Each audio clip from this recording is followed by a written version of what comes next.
Welcome to our EconPol Europe webinar on a very pressing topic indeed, the future of the EU energy policy. My name is Katrin Heimal. I am a research communicator, recently also with EconPol Europe, an economic policy platform headed by the CESIFO Research Network and the IFO Institute. And indeed, I started this job only last week, so I feel the pressure and also the pleasure to honor today's panel, which is based on a policy report, which the experts have published only recently, with a nice play on words on the Scottish surname of the Scottish inventor, James Watt. What's next? Securing Europe's energy and competitiveness. I'm just going to give you a quick overview of our plans today. We have 1 hour and 50 minutes for the webinar. And first of all, our experts are going to give us some pitch presentations on their respective contribution to the report. And after that, they're more than willing to answer your questions and comments on the topic. And if I'm informed correctly, then in the audience, we have stakeholders from various backgrounds, from the areas of politics, as well as from the public and the private sector. And this fits very well because, of course, you are the ones who have to manage the energy transition. And it would be great if you could bring in your professional perspective as well. And we're trying to make this webinar as interactive as possible. So after the presentations, our experts are very much looking forward to answering your questions. Basically, you have 2 ways to ask your questions. You can post them in the Q&A section below, or you can raise your little yellow Zoom hand, and this is then going to appear on my screen as well. And with the help of our technical support in the background, we're going to unmute you so that you can ask your question directly to the respective expert on the panel. Just one more thing, the webinar is being recorded. And now I'm just going to quickly introduce the experts on our panel, who are indeed some of the top scientists on energy policy. Joining me from Munich, from the IFO Institute as well, is Karen Pittel. She's a professor of economics at the University of Munich and director of the IFO Center for Energy, Climate and Resources. Karen is also co-chair of the German Advisory Council on Global Change, and her main research interests are in the design and the efficiency of climate and energy policies. She has extensive experience in advising policymakers from the regional to the European level. Next, appearing at least on my screen, is Pedro Linares, joining us from Spain. He is, amongst others, Professor of Industrial Engineering at the ICAI School of Engineering. He's also director of the BP Chair on Energy and Sustainability, co-founder and director of Economics for Energy. He works on the modeling of the energy transition and on the analysis of the policies that we require in order to achieve it. And in particular, he focuses on the transportation and industrial sectors, as well as on the required power system regulation. Talking about regulation, but in a different context, in a policy context, from the Brussels Bruegel think tank is joining us Georg Zachmann. He is a senior fellow at this independent economic think tank and works on energy and climate policy. His work currently focuses on electricity and carbon markets, energy security, and green industrial policy. He also acts as the scientific lead of the Green Deal Ukraine project in order to establish an energy and climate think tank in Kiev. We've also got a guest from the UK on our panel, David Newbury. He is a director of the Cambridge Energy Policy Research Group and Emeritus Professor of Applied Economics at the University of Cambridge. He has been president of the European Economic Association and president of the International Association for Energy Economics. And in his research, he focuses on electricity market integration, network charging, financing, and integrating zero carbon technologies. Unfortunately, not able to attend is our expert on raw materials, Frédéric Gonon from Paris. He's professor of economics at the University Paris-Dauphine, but he has provided us with some slides, which Karen will present later on. And with that, I would like to hand over the floor directly to our panelists, and I'd like to start with you, Karen. Could you give us an overview over your policy report? What are the key messages? Yeah, thank you very much, Katrin. Just some background. I mean, not really surprisingly, the background of the report is that we, of course, observed what was happening during the Ukraine crisis. We were observing and also largely involved in the reactions, national reactions to the crisis. And that basically then gave rise to kind of trying to have a systematic consideration of what happened and what should happen in the future. What lessons can we learn from what we actually observed, but also beyond like pure lessons from the crisis, where should we go in the future with the EU policy? And of course, in the light of the upcoming elections, that is actually a key challenge, a key question. Now, I'm going to start with just giving you a little bit of more background, like quantitative background, and then a little bit on the lessons, direct lessons learned.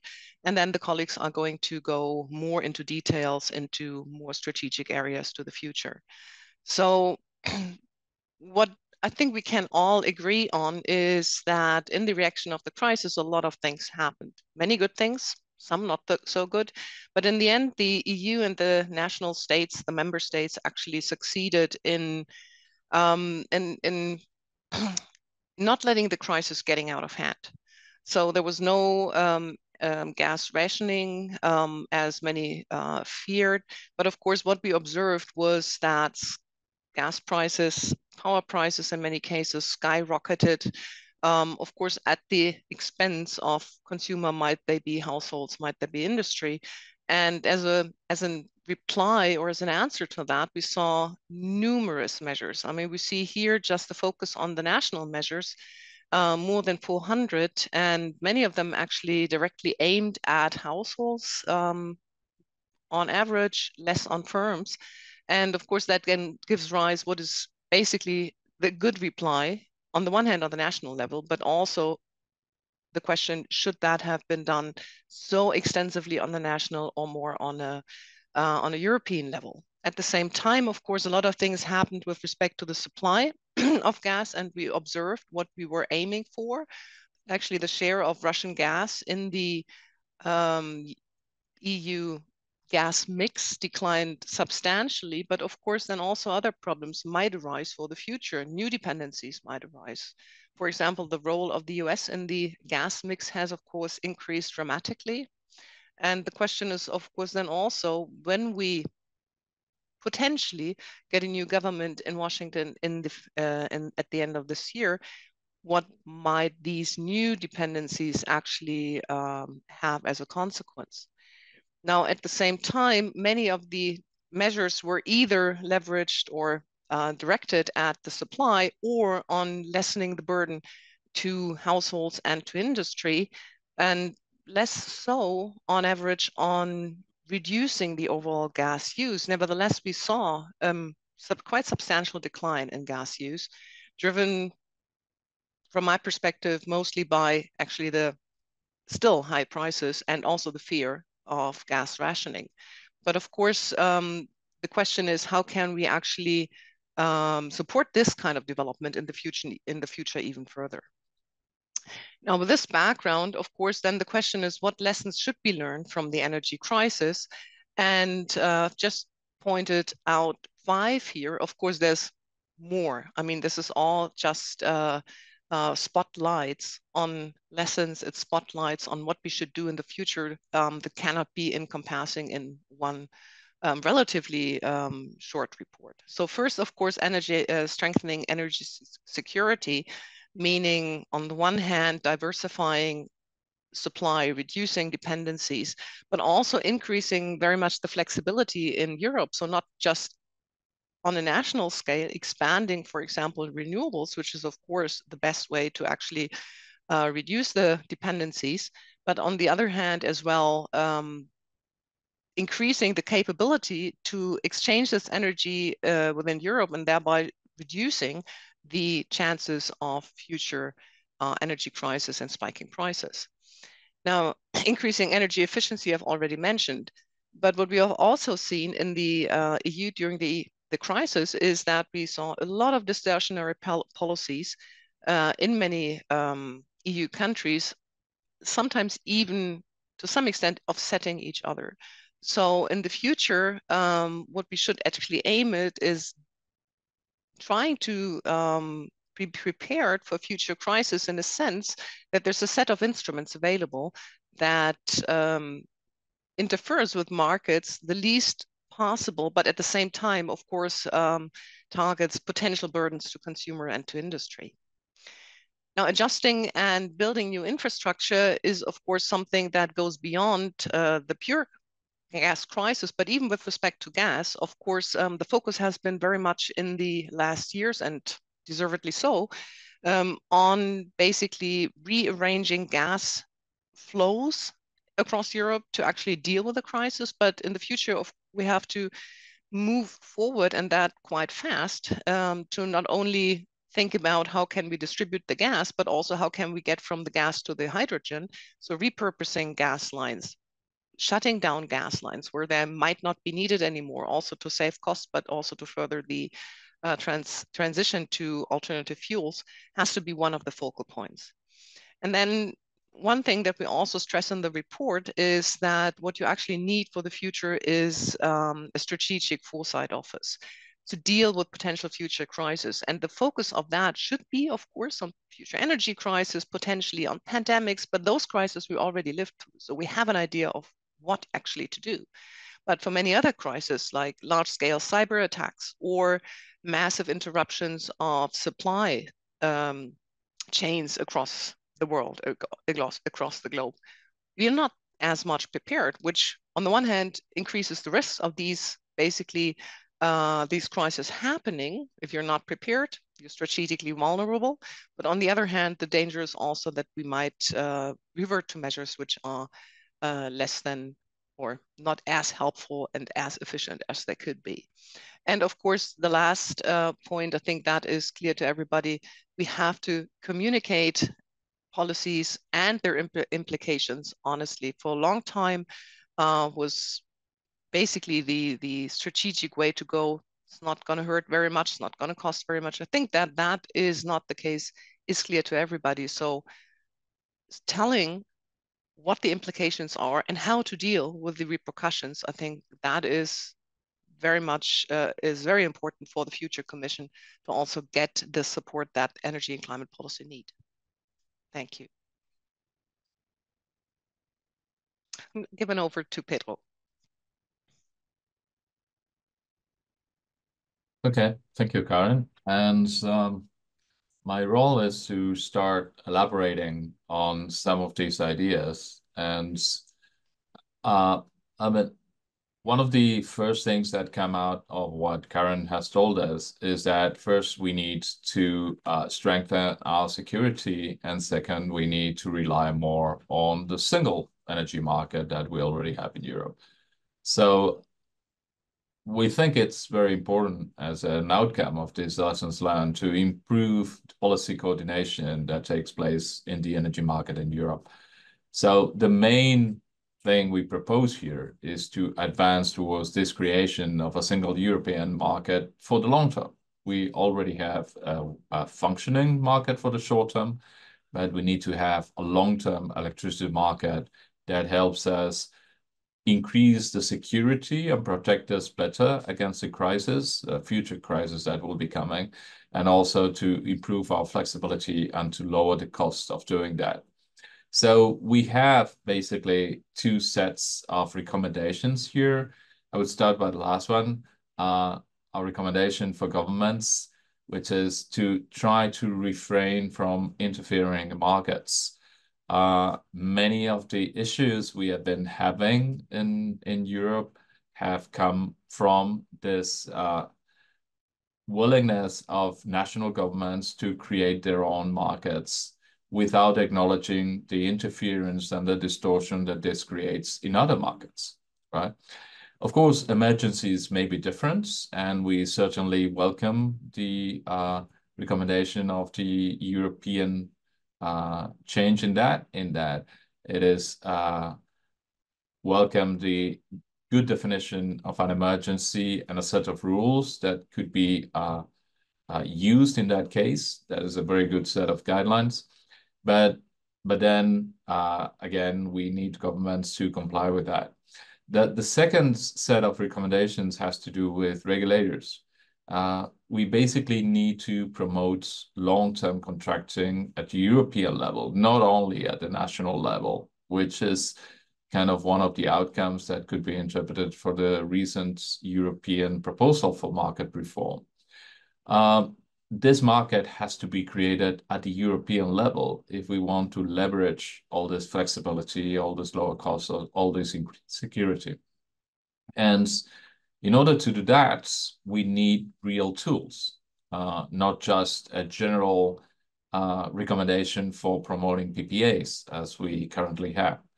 I think in order to do that, we need basically two things. We need standardized products that can be traded all across Europe and that refer to this long-term contracting that we need.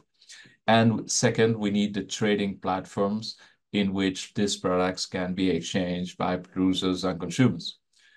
And in very much the same idea that the short-term market has been now harmonized across Europe, we need to harmonize this also for these long-term products.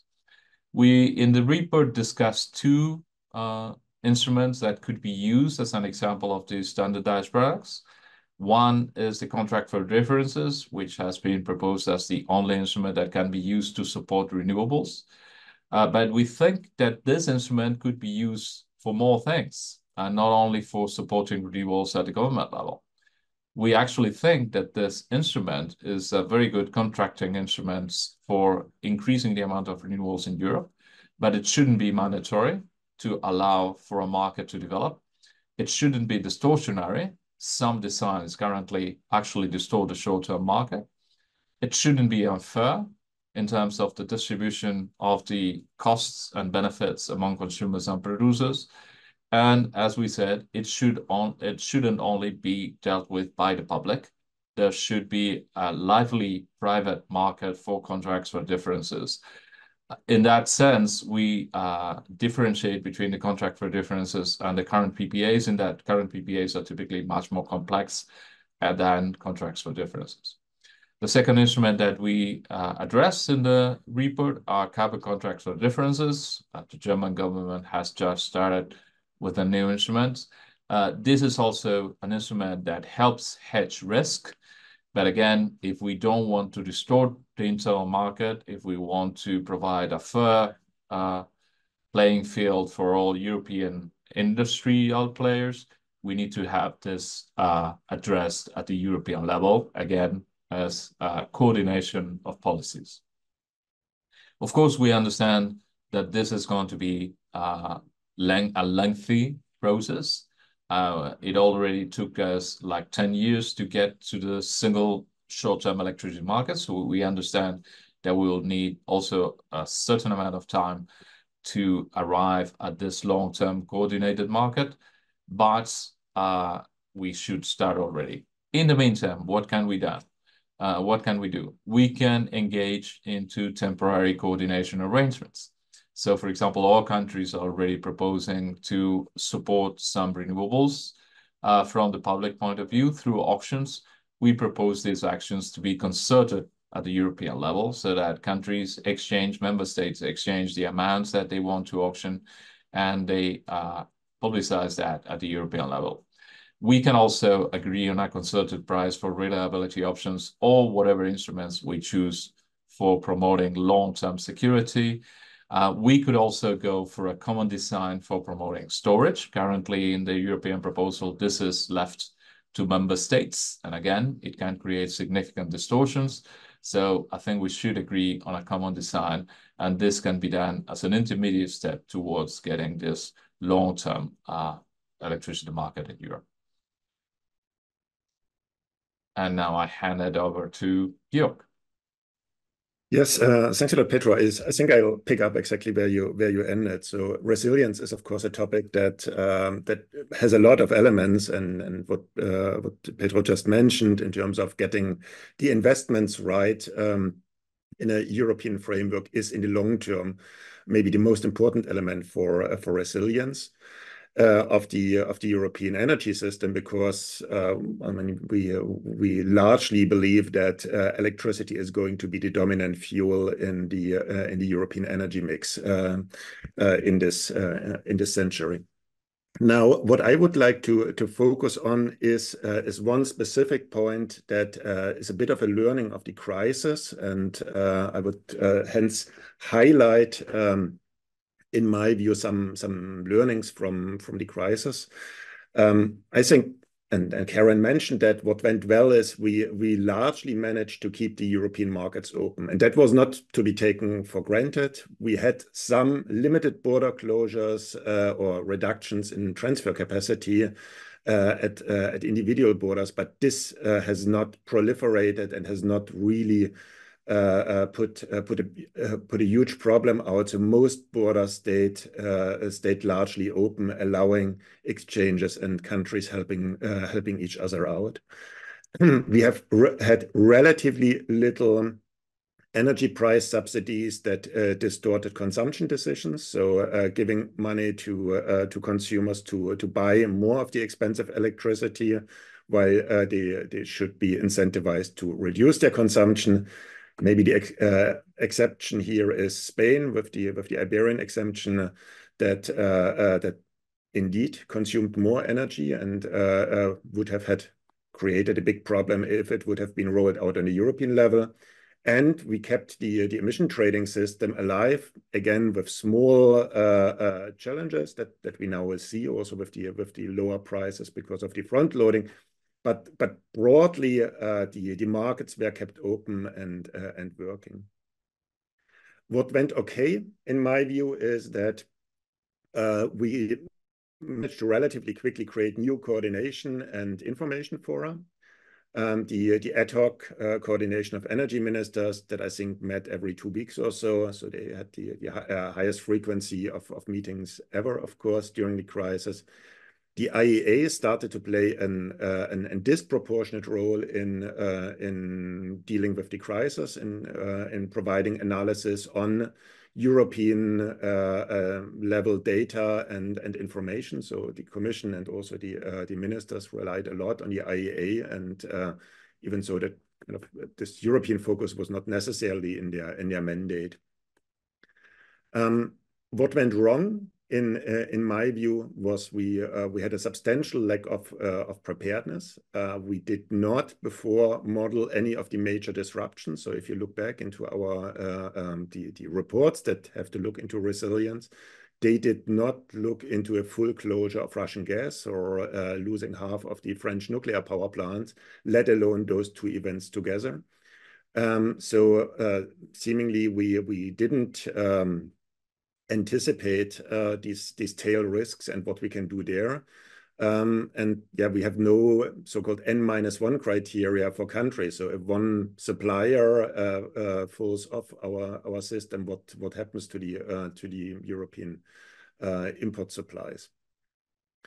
The second thing that I found a bit unfortunate is that member states try to withhold some call it here sensitive elasticities. So we didn't have a real discussion on keeping gas flowing more from Groningen, or keeping some nuclear power plants alive, or forcing more demand reduction in the member states. It's clear that this is all politically very sensitive, but here member states were not really able to coordinate, and I believe also for lack of information and for lack of trust in the others doing their job. And what relates to all that is that we had a lack of data that were crucial for effective policies, both on the national and the European level. So we had no granular data on prices. We don't know what individual consumers are paying. Still now in the discussions about industrial support mechanisms for energy intensive companies, we do not really know how the distribution of prices looks like. We have no understanding of contracts on a political level, so it's all bilateral. We had little understanding of the gas flows. So at the beginning of the crisis, it was unclear how much gas actually comes from Russia, and also not a lot of granular data on demand that would have allowed us to design just better policies. And of course, companies use their information advantage for rather strategic information. If you recall the embargo debate that we had in Germany, where individual companies were coming out with strong statements that in the end turned out to be wrong. And on top of that, also a lot of the academic and modeling capacity that is there. I mean, you see here the group of people that we have here, and we have all these JRCs and horizons and universities and modeling teams, was underutilized by the policymakers. So there was somehow a lack of ability or a connection point between this huge trove of knowledge and capabilities towards the policymakers in this crucial moment in time.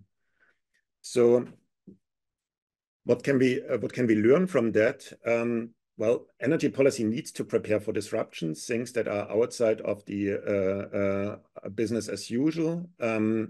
We can, of course, think about just duplicating the system, but that is going to be extremely expensive. So diversification and excess capacities have substantial cost, and it kind of then reduces our economic potential. And as we don't know where the next crisis is coming from, there's of course a risk that we are then not having money to spend on the issues of the next crisis.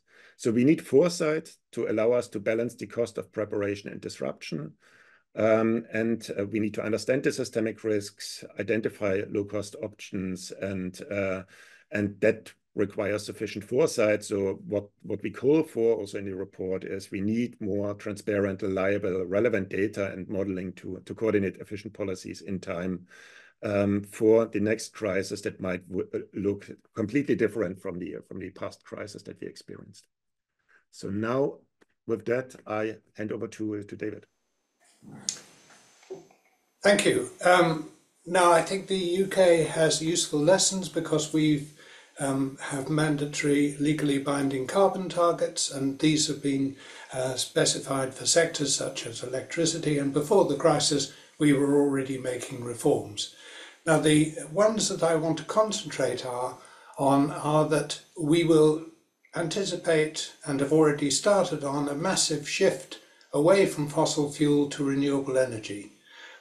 And the renewable energy is located in very different places from the old fossil plants, and that needs new transmission lines, new networks to deliver power to the consumers. We have an electricity network commissioner who has investigated the obstacles to this, and quite clearly it takes at the moment too long to actually build transmission. This needs to be reduced. But also we have to make better use of the system we have and to guide the investment in new renewables to more sensible locations. And to that extent, the government has created a national energy system operator, taking over the functions from the privatised grid system. That's going to be operating by July, and it will coordinate all networks and deliver spatial plans to see where the networks need to be built and where the new investments need to locate. In terms of guiding the location decisions, there has been an active debate on whether we need the American model of locational marginal pricing, nodal pricing. That has been ruled out, and instead we are probably going to have zonal pricing. But the problem we have to deal with is that when you have renewables, wind and solar, the ratio of their peak output to their average output is very high. And that necessarily means that if you have a large average volume of renewables, you will have too much, and that will have to be curtailed. And this problem is much exacerbated if the transmission in certain areas cannot export the locally generated wind power.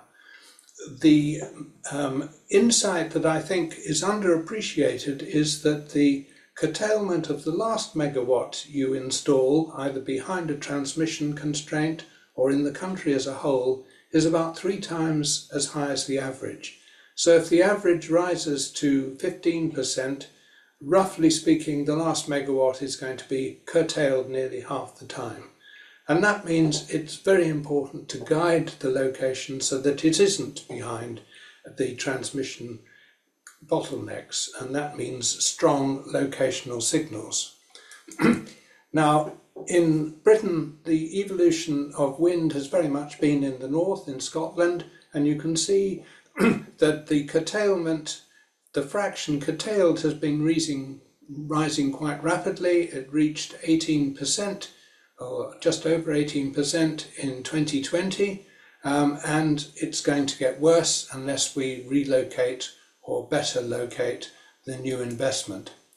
Now, at the moment, we have quite strong locational signals for using the transmission network, and these transmission charges vary across the country by about £50 per kilowatt per year, which, to put it in perspective, is twice the amount that we pay in the capacity auctions for capacity to be on the system. We differentiate between baseload plant in the brown and the wind in green, and in the north it's very expensive to connect. If you locate in a constrained area for imports, then you actually are paid to operate. So we have these signals, but we unfortunately change these signals every year. They're based on quite a sensible long-run principle of cost, but it assumes that we can instantly adjust the networks, and that's unrealistic. And in order to give some investment certainty, these changes are made very slowly, so that at any one moment the signals they give are probably inefficient in many locations. So one simple solution is to give long-term connection contracts for the plant comparable to the life of the plant. As we've ruled out the detailed nodal pricing, the zonal pricing becomes increasingly important, because wind in the north could be exporting to Scandinavia, where they have storage, and we could be importing cheap nuclear power into the south, providing we had different prices in the north and the south. That's the importance of zonal pricing. So what we need to do is to improve these location to signals, and we need better network planning. And with that, I'll pass over back to Karen. Yeah, thank you very much. And for the basically final short presentation that we have, I'll turn away a little bit directly from energy and turn towards the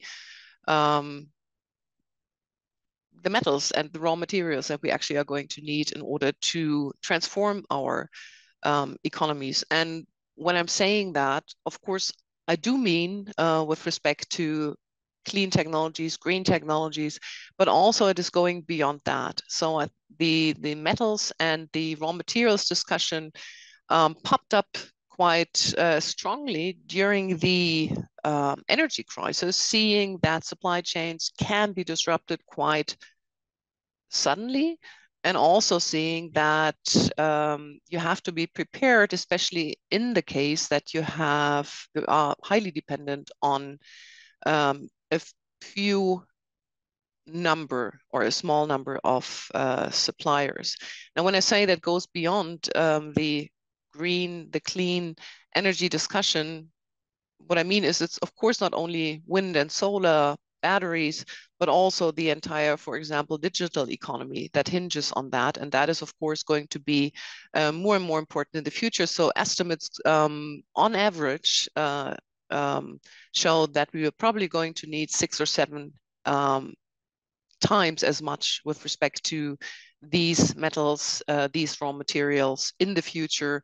And with the future, I mean already in 2030. So what we have had, like I said, is the discussion about this strategic dependency that we can actually see during the crisis, and also this realization that while we had substantial investment in mining in the 2000s and until basically the 2010s, we're now in a major slump with respect to investment, while at the same time, the forecast with respect to the amount of these metals, these raw materials we will need, shows that we need more and more. And when I say that Europe is heavily dependent on imports of many of these metals, I mean, the estimate of the European Commission is that we are basically importing about, or that, let's put it like that, 98% of our rare earths stem from China. So there is substantial concentration in the market, in a number of markets, and with respect to crucial, important technologies. And what you see here is simply a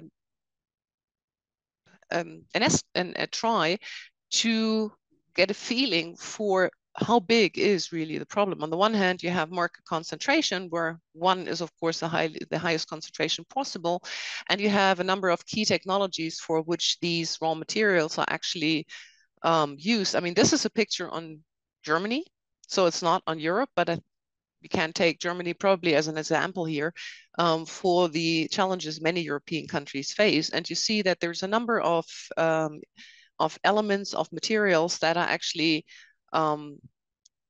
imported from very few suppliers, and at the same time serve a number of key technologies, like I said, wind, solar, digital services, etc.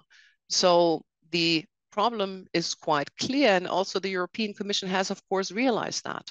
I mean, we have, among other things, the Critical Raw Materials Act that was finally passed this year, and a number of measures that are actually set out in this Raw Materials Act. And I'm trying to actually get to the next slide. There's the typical recommendations that an economist would have: diversification, encouraging home production, ramping up the circular economy. They're all mentioned in the materials on this Critical Materials Act. But what we're still missing is really getting from the setting out the framework, explaining what has to be done, to doing it.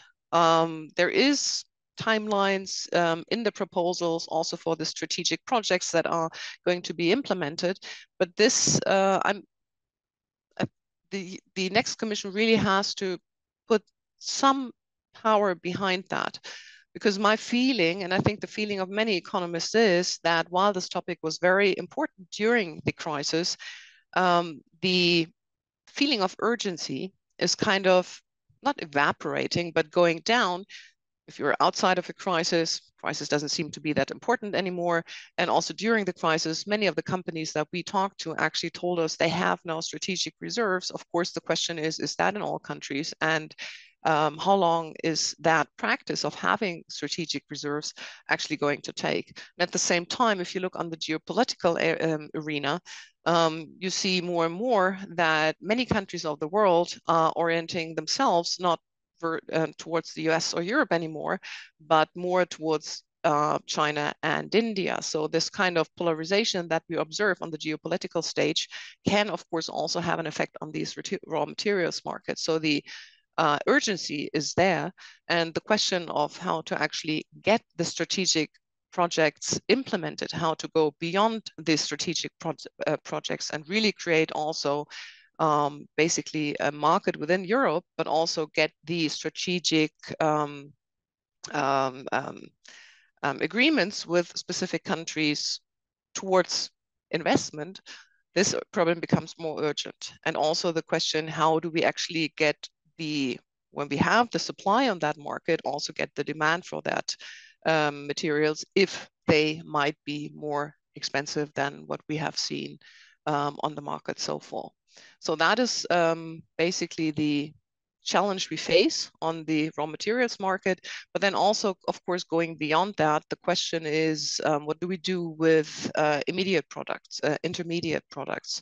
So for some markets, the concentration might not seem that high, but actually is much higher if you trace back the intermediates and the raw materials that we have, that we're using in the European economy. And at the same time, there's also a challenge to the industry in Europe, of course. If the CBAM comes, then challenges will be that while the upstream market is actually covered to some extent by the new CBAM, what happens to the downstream market? So could it actually be, as in the case for aluminum, it has been laid out that we will have the challenge that actually production downstream might move away from Europe. So a lot of challenges also in the raw materials arena. And with that, we are basically closing the short introduction to the report, and we are looking forward to your questions. Thank you very much, Karen. Thank you to all the other panelists as well for these valuable insights into the report. I can't see any questions from the audience yet. There is also no raised Zoom hand. I guess that they are still processing all the information. So I'm going to quickly jump in and just a follow-up on what you were saying. So basically, if I understand you correctly, the motivation of you to publish this report only now is to send a clear message to the future EU Commission that will have to be formed after the next elections. Now, what are the three main steps that the next EU Commission has to take, and how realistic is that against the backdrop of the rise of populists and probably a quite sharp shift to the right that we will see in the EU elections? Georg, now you're in the Brussels bubble. Could you give your take on that, please? Yes, thanks a lot, Katrin. I think to identify three challenges maybe ahead, I would think that security of supply remains a substantial challenge. We would highlight two elements here. One is the future of the sanctions regime, which is still is partly in place for oil and oil products and coal, but not for natural gas. So I think the new Commission will have to think about a way to deal with Russian natural gas, also in the face of the ending Ukrainian gas transit contract. So I think there's one element here. The other one is the increasing perception of a kind of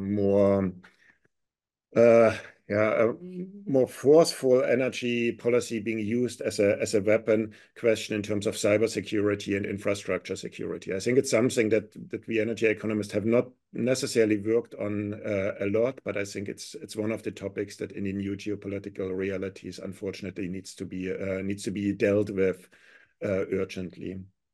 The second element, and here that's very strongly referring to what Pedro brought up, is we need to deliver efficient investments. If you look into all plans that are out there for reaching our 2030 targets and for going to 2050,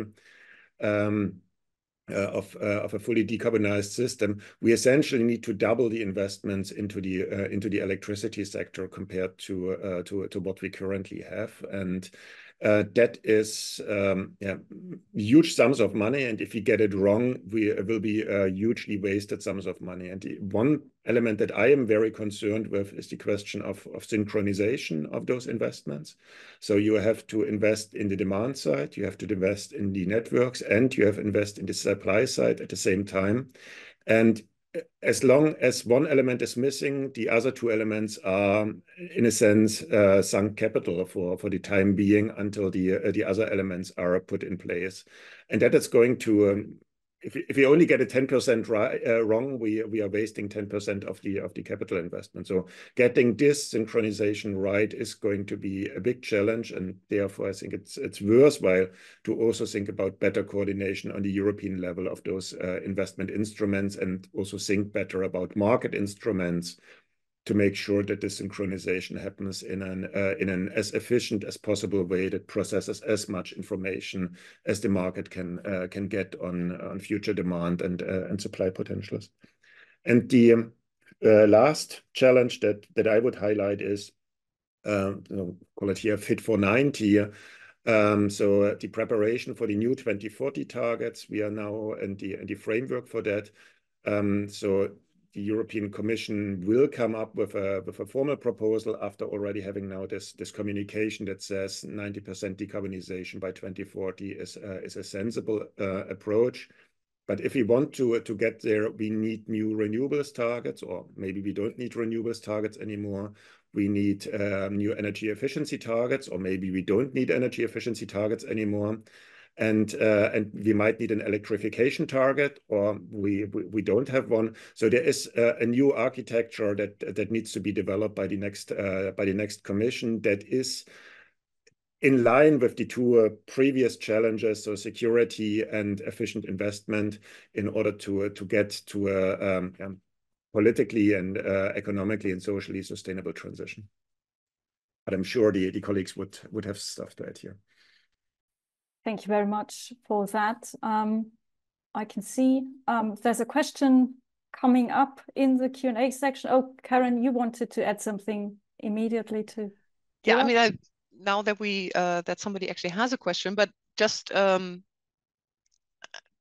on Georg, I mean, I can subscribe to everything of that, but I think the real challenge will be to do it on a European level. And I think that has also become clear that throughout the presentation, that we very much think that there should be more and not less coordination on the European level. And given the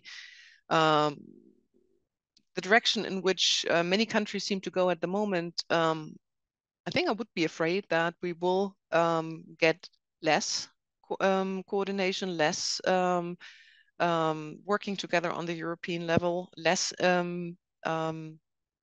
willingness to actually invest jointly and not do it on the national level. And I think and that is a real challenge. And I think one of the key aspects is really assuring in the future as well that economic prosperity and getting the transformation right is going in the same direction and is thought of at the same time.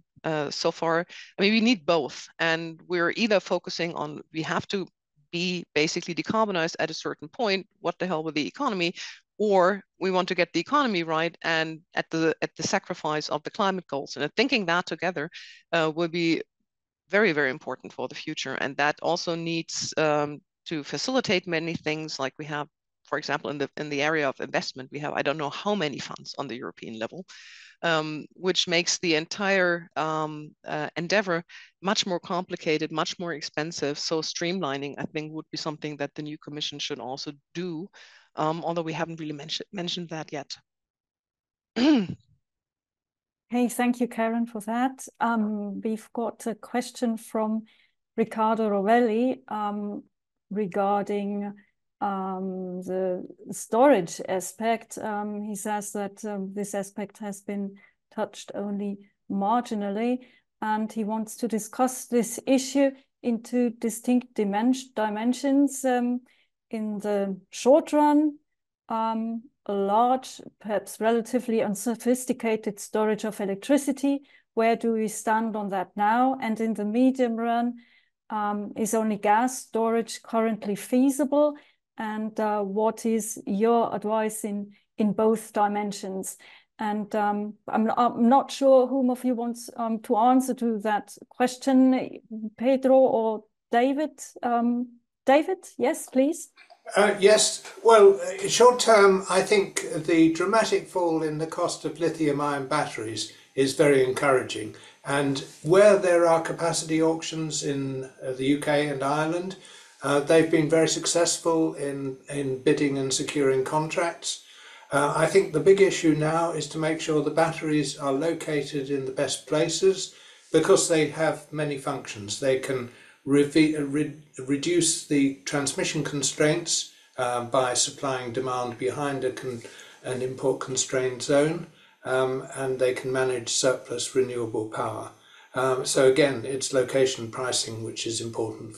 Now, in terms of long-term storage, gas clearly is a critical element while we still have, and I think we will need in the future, flexible gas generation to manage the shortages of wind and sun. But don't forget that in Norway and in Sweden and in Spain, we have considerable hydro resources. And the main thing is to be able to trade across borders, surplus wind, reducing the supply in Norway and allowing them to retain the dams. And I'm sure the same thing is true in Spain. So it's gas and water for storage in the long term. Pedro, you wanted to add something? Yeah, precisely what I wanted to say is that there are already, as David said, technologies. We have batteries, we have pump storage, which is available in many countries. And in the long term, of course, we have gas and hydro. But the thing is, if we want to mobilize the investments required to deploy this storage, we also need the right mechanisms. And in many countries, these mechanisms are not there yet. So there are no signals for investors.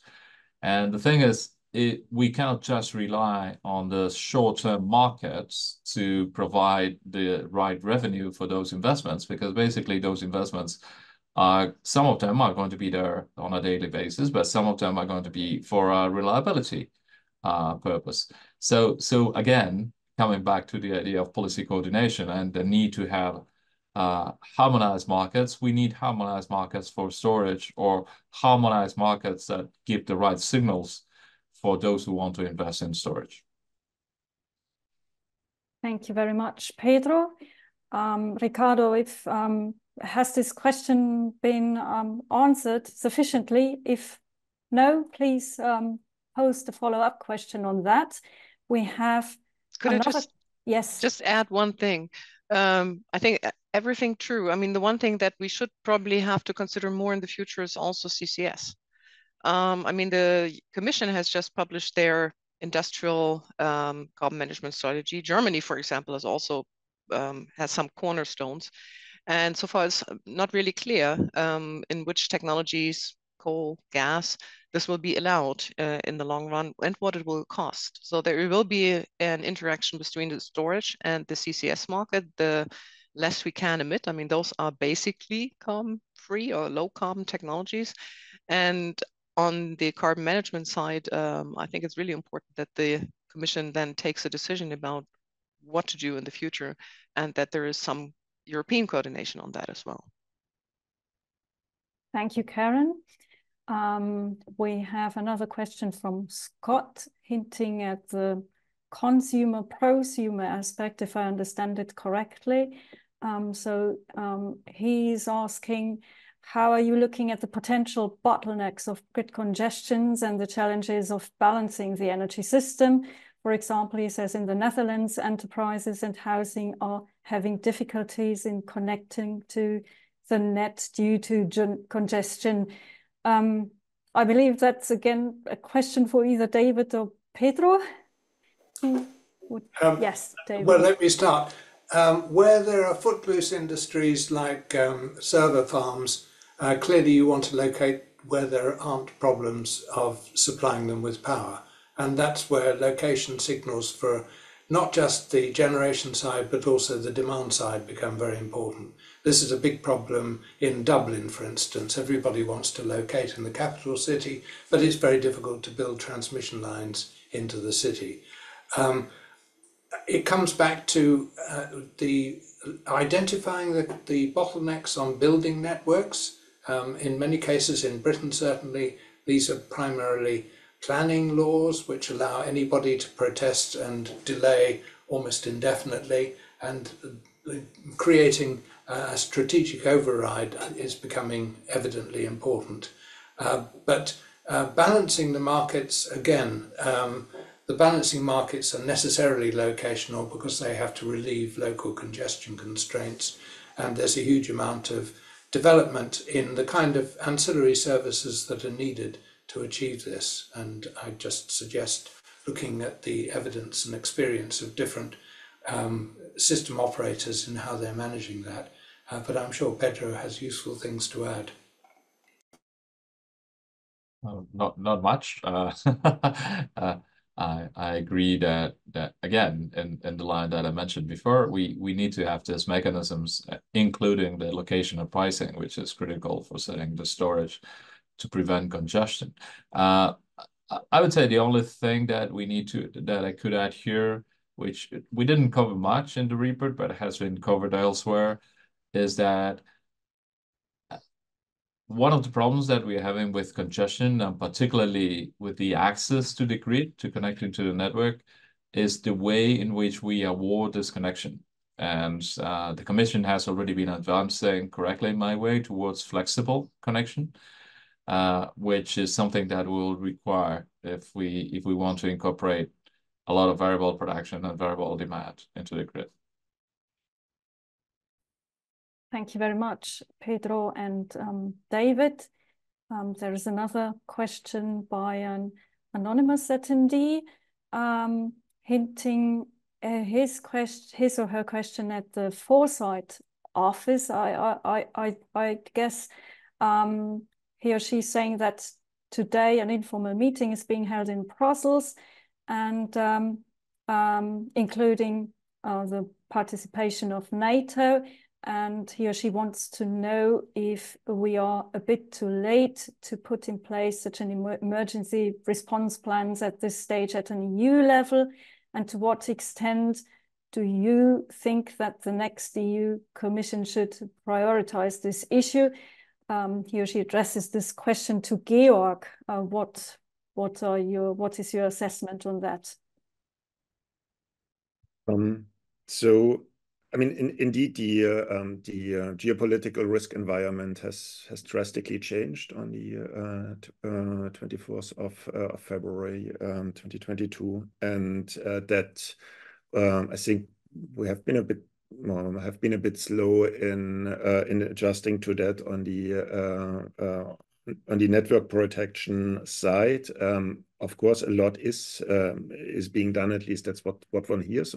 It's not very transparent. So I'm also not a deep expert of that. My understanding is that in the network planning processes that we are having, this topic is not yet kind of a major block in the type of analysis that we are conducting here. So, of course, in the short term, we need to make sure that we are as good protected as possible. And the good news is so far nothing major happened despite a number of both cyber and infrastructure attacks. But we also need a strategy for the medium and long term. So I think it is for the Commission to make sure that in network planning exercises on the European level, in system planning exercises, those plans need to be scrutinized with respect to malign actors that want to destroy our systems. And it's probably a different type of thinking than a classic N-1 thinking for individual lines if one thinks about a malign actor trying to bring your system down. So here, I do not think that only short-term action is needed, which we need, but we also need a way of more strategically considering what that means for our planning exercises. But sorry for being a bit muffled here, because it is a very challenging question to be asked. Thank you very much, Georg.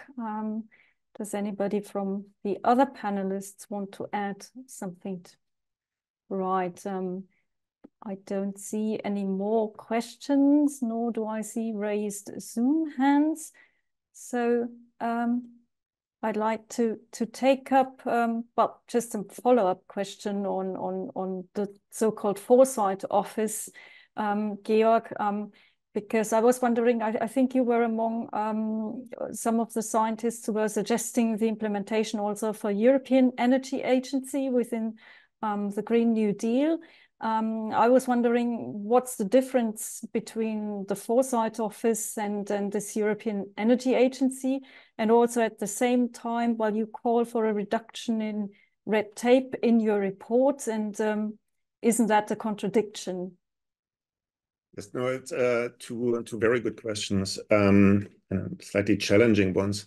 The challenge comes from the fact that the energy agency concept and also the kind of this foresight of that concept are not kind of spelled out in a lot of details and clarity. And the reason for that is also that there is a discussion to be needed on how the institution is going to be set up and which types of powers are we can put in there. I think the bare minimum that we need is that we need to get more and better relevant data on the European level, on kind of in a high granularity and fast, in order to be able to improve policy making on the European level in crisis, but also in good times.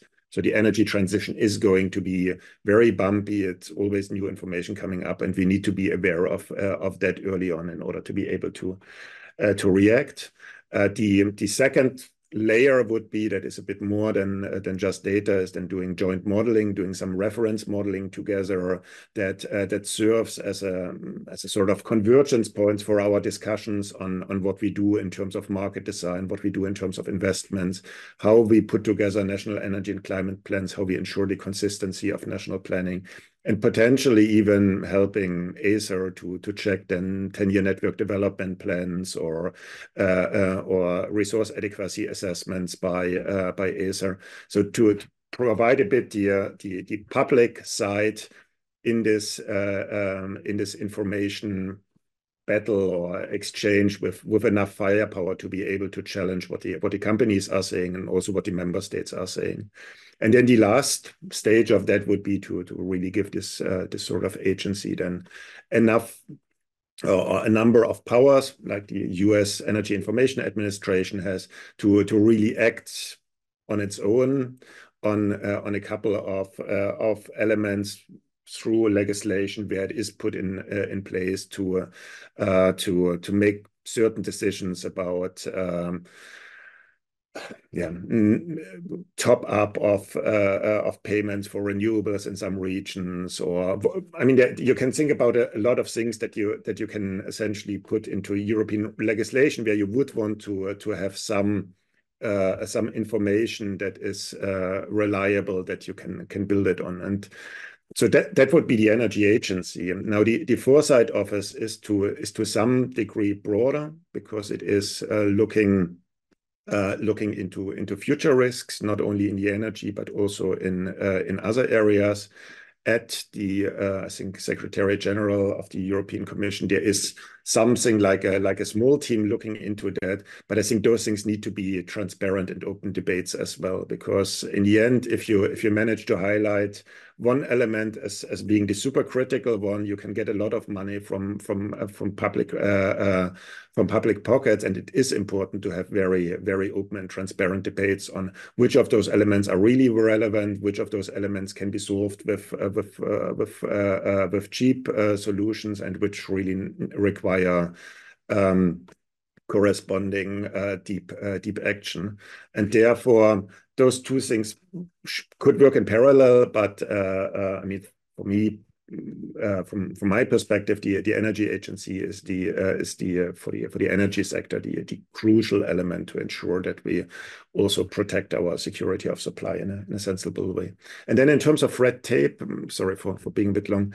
In terms of red tape, if we get to more European markets, I think we can get rid of quite a bit of complications. So currently we have a patchwork of 27 national regulations. We have for different markets. We have some interfaces across border, and it's an extremely complex network of some capacity mechanisms with cross-border, allowing some cross-border, some renewable support scheme that allow for some cross-border, some not, and for wholesale markets and balancing markets. And it's all very highly complex. It's impossible to line out in clear terms what the incentive structures for a new power plant are, given this complex picture that has emerged in Europe. And getting here more harmonization at the European level will allow us for more security of supply, because we are getting more clarity about what is really being developed, and at the same time it should reduce also the amount of complexity for the individual market actors. Thank you very much, Georg, for that. We have another question where there's a slide and the recording of the event will be made available to the attendees. The recording, if I'm informed correctly, will be made available via the IFO Institute's website. I'm not sure whether you can send out the slides of your presentations at the beginning to the attendees so that you can make them available to them. We could do that, couldn't we, Karen? We sure can. I mean, we have a different list, of course, of attendees and people who registered, but we'll clarify. I don't think we have any sensitive material in there, so we should be able to send it out. Okay. So yes, we keep an eye on the website of the IFO Institute and also on the EconPol Europe's website as well. There will be a follow-up on that. Right, I don't see any more questions so far. So I'd like to come back to a point you mentioned, Pedro. Many countries are currently struggling with tight budgets, and the energy transition will put more strain on those budgets, leaving little room to minimize the burden on industry and households. So what role could contracts for difference play in order to help reduce the burden of energy prices? That is probably quite a long answer, but the thing is, a contract for difference by itself will not necessarily reduce electricity prices. Contracts for differences are contracts that help us hedge against risks, which is of course very helpful and prevents price spikes. So that's really useful. However, there is this discussion about using contracts for differences to access to low cost or low variable cost renewable energy, in contrast to high cost gas power, for example, right? But this is a very tricky question, because the thing is, and this has been demanded in some countries, some consumers are saying, give me access to contracts for differences engaged between the public, between the governments and renewable producers, because that will give me the option to use this cheap or cheaper renewable electricity. I say it's tricky because basically you don't have enough renewable electricity for everybody, and so you need to decide who you're going to benefit. So are you going to benefit households? Are you going to benefit industries? Who are you going to benefit? This is a very important distributional discussion that is taking place here. In fact, it's the same discussion that we have had when we set up electricity tariffs. When every member state decides the structure of the tariff, they're implicitly charging more to some sectors, typically households, compared to industry. So do we want to revert that now? Do we want to keep benefiting industry with these lower prices?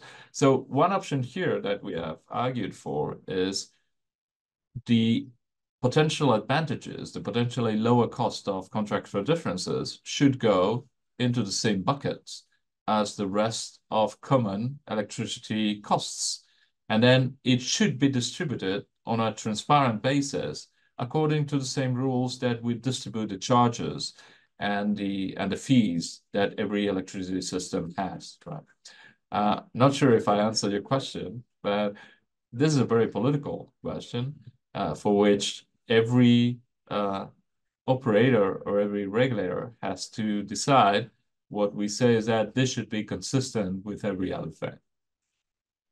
Okay, thank you very much. I realized that we could go on discussing this question for the rest of the day. Which, yes, Georg, you wanted to add something.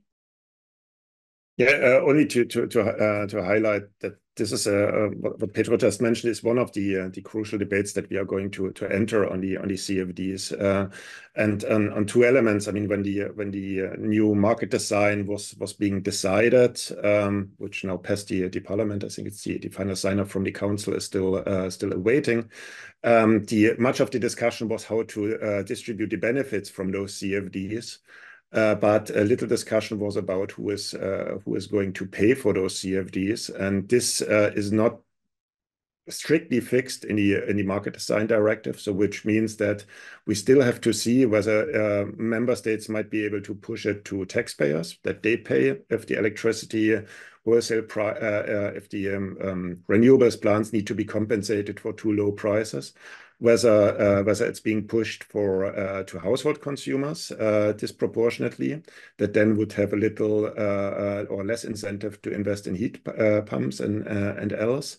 Even so, low prices typically coincide with oversupply of renewables, so you have a sort of a vicious cycle here. Or if it's going to be evenly split among all consumers, but even then,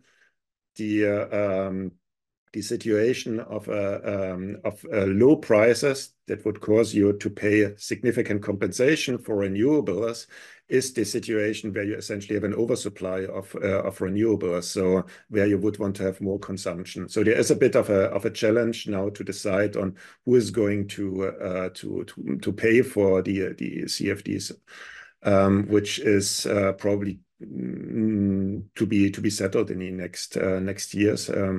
We will see whether it's done in a harmonized way or whether member states will find different solutions here. Thank you, Georg.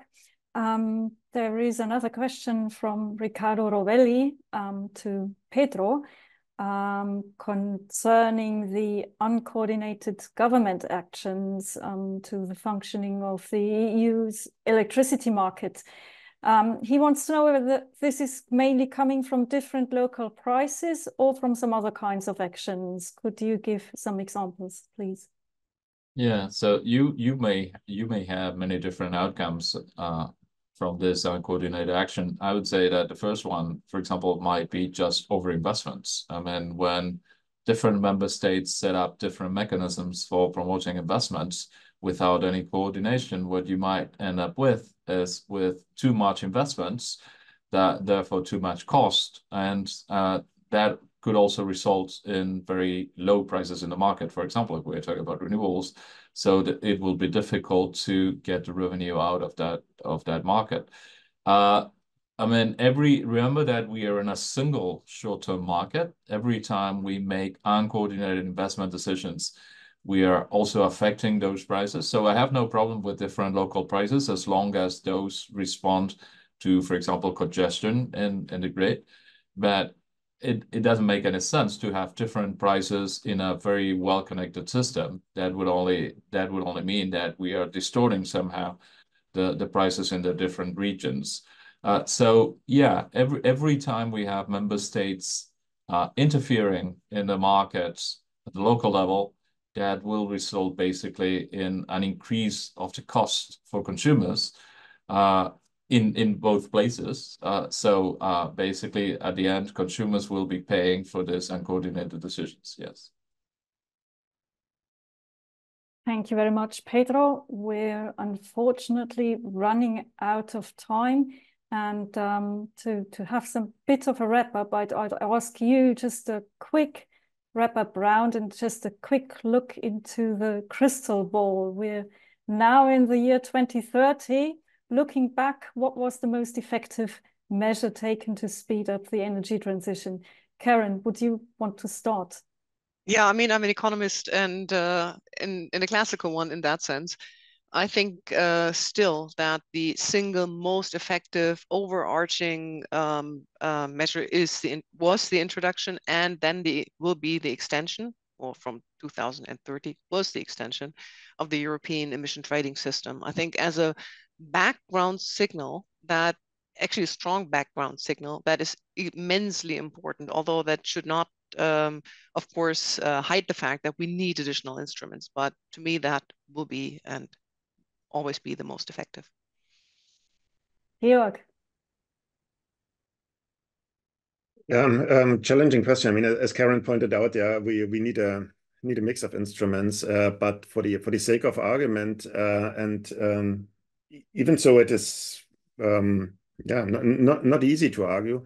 I think the renewable support schemes that not in terms of the amount of renewables they put into Europe, but in terms of bringing down the cost of the technology, they were pretty effective, maybe beyond Europe, in the sense of reducing the cost of solar panels. In that way, we have little academic understanding of how much our deployment systems help to bring down actually the cost of renewables. But if what looks to be the case that has been really there, then lower cost of wind, solar, offshore, pushed by deployment schemes, might have even enabled the Paris Agreement to some degree, by other countries seeing that there is a way out. So here, as non-classical that sometimes is, I think the renewable support schemes have had a quite significant role.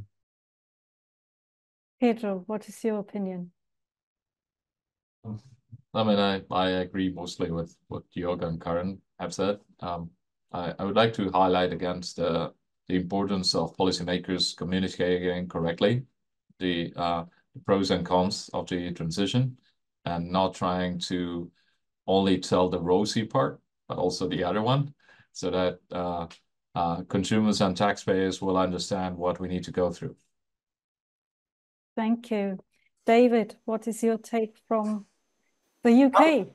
Yes, unblock any of the possible constraints on building the infrastructure, but also give better guidance on where the renewables should be located, and give a clear path of the volumes that should be connected, so that we choose the least system cost place of expanding renewable production.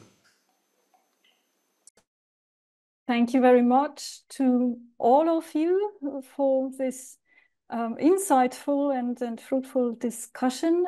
Thank you to the panelists as well as to the audience for actively participating in this webinar. At least I've learned a lot, and I hope you enjoyed it as much as I did.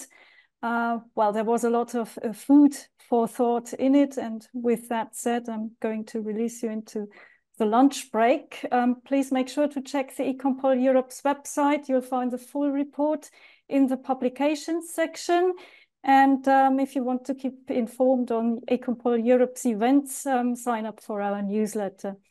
Thank you so much to all of you. I wish you a good day and hope to see you soon. Bye-bye. Bye-bye, and thank you, Katrin.